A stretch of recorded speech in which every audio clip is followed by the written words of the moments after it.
Jimmy, a really tight 1-0 victory this afternoon. Just firstly, give me your assessment of what you saw out there this afternoon.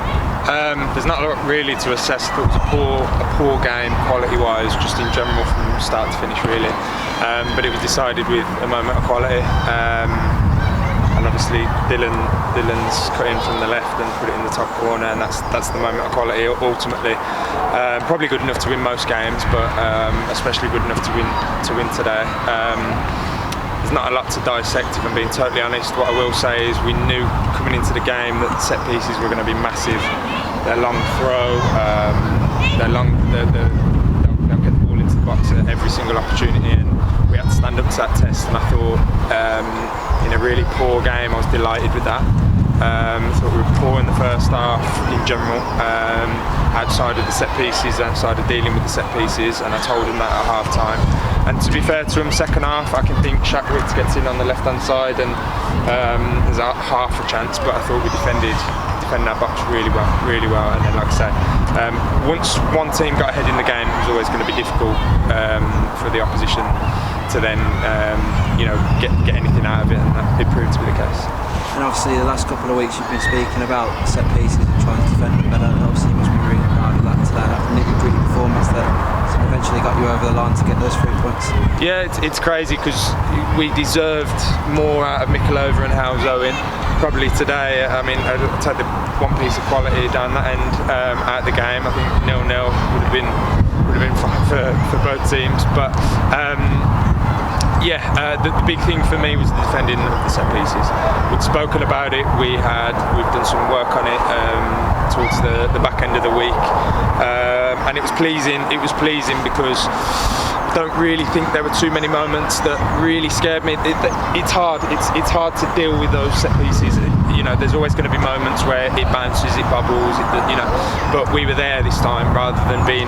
We were very reactive, or more reactive, should I say, in our own penalty area. And like I say, I've said it when we've been on the reverse of these little 1-0s. It's about what you do in either box at this level and in this league, and we defended our box really well. I suppose the other positives out of what, again, like you said, not many positives, is the togetherness. I mean, the subs that come off the bench also played their part, and again, you need that togetherness to get you over that line, and mathematically safe now as well. So everyone's had to pull together and get that result today, haven't they? Yeah, look, and we're in a good position in terms of safety, shall we say. We just needed to get over the line, but we've been saying that for 2-3 weeks, and the longer it goes on, the more you start to look at what's going on elsewhere, sort of thing.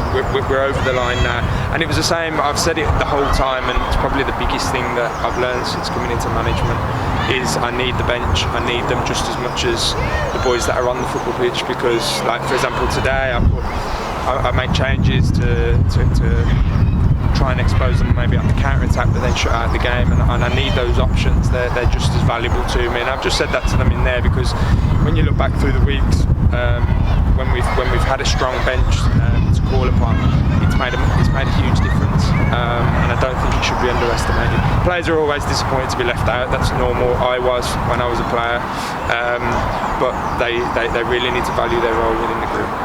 And it's obviously taken us a lot to get to this point. I mean, it's been a really tough season for us, but now that we're mathematically safe, what sort of other things are you looking for the rest of the season? I know you've got 2 trips to Colville and St Ives, I think it is, and you've got the cup finals to look forward to, so what other sort of ambitions and stuff have you got for the rest of the season? Yeah, I mean, we've still got one objective within the group that we want to achieve. We've still got one to go, and that's in the league. We've obviously got the cup final, which goes without saying. Of course, we want to go there and win, and that'd be nice for the football club as well. Like you say, it's been tough. It's been a roller coaster sort of season as a whole. I would have liked it to have been a bit smoother over the course of before Christmas, and then the upward curve after Christmas. I'd like that to have been a bit smoother, but that's football. That's football, and the boys in the dressing room, the staff, have shown what we're about. When times are tough, and we haven't picked up a point in the last 4 games, and we're coming into a tough battle against Bromsgrove today. Teams are always tough to play against, and like you just said there. not to say that there weren't many positives, it just weren't a great game in terms of quality, but the lads have dug in. I'm expecting to see that. It doesn't matter what game it is, away at Colville, St Ives, cup final, Bromsgrove at home, it doesn't matter. That's what this league demands, and that's what we have to produce week in, week out. And now I've just mentioned the cup final, but what sort of things will allow you to sort of go and win that final? What things are you looking for now? We'll rest, we'll recover, we'll be in for more of a match prep session on the Tuesday, and then we'll pick a team that we feel is going to go and beat Evesham. It'll be tough. It's a cup final being played at Evesham's ground, which I can't quite understand really, if I'm being brutally honest with you. I don't understand that at all, but just adds to the challenge. And like I say, like I've said a few times this season, these boys rise to challenges. When they're being challenged, we do seem to come out on top and come out firing. So like I say, it's one for the club to look forward to, it's one for the fans to look forward to. We've got a job to do, and we're going to make sure we're prepared, ready to go and do everything we can to beat Evesham.